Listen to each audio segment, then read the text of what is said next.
월드 이 브리핑입니다. 먼저 미국입니다.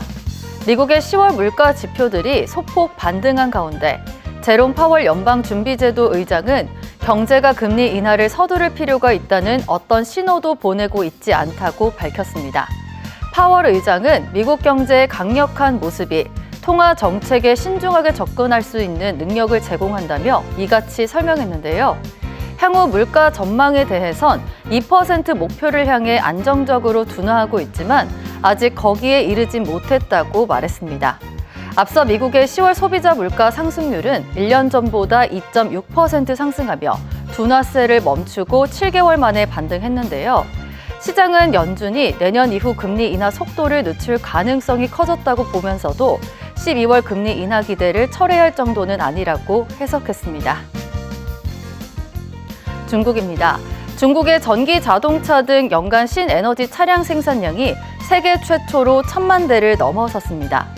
중국 자동차 공업협회는 올해 초부터 지난 14일까지 신에너지 생산량이 1,000만 대를 넘어섰다고 밝혔는데요. 지난해 총 생산량인 958만 7천 대에 비해 4.3% 증가했습니다.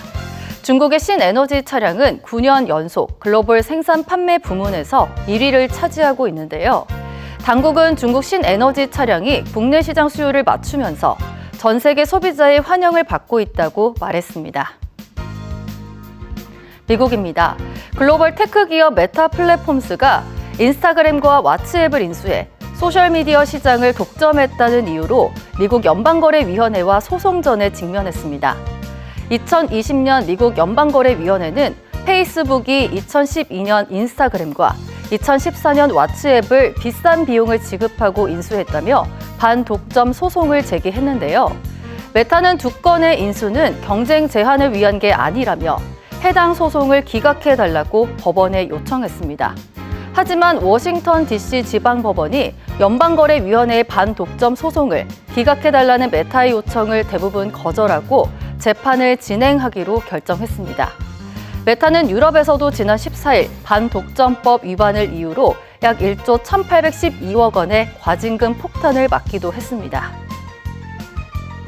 끝으로 페루입니다. 페루 블루베리를 찾는 중국 소비자들이 늘면서 양측 간의 무역이 증가하고 있습니다.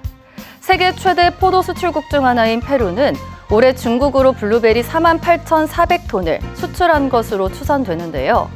특히 블루베리가 항산화 효과가 있다는 얘기에 건강에 관심이 많은 중국 소비자가 페루산 블루베리를 찾으면서 페루의 과일 수출 시장도 크게 성장하고 있습니다.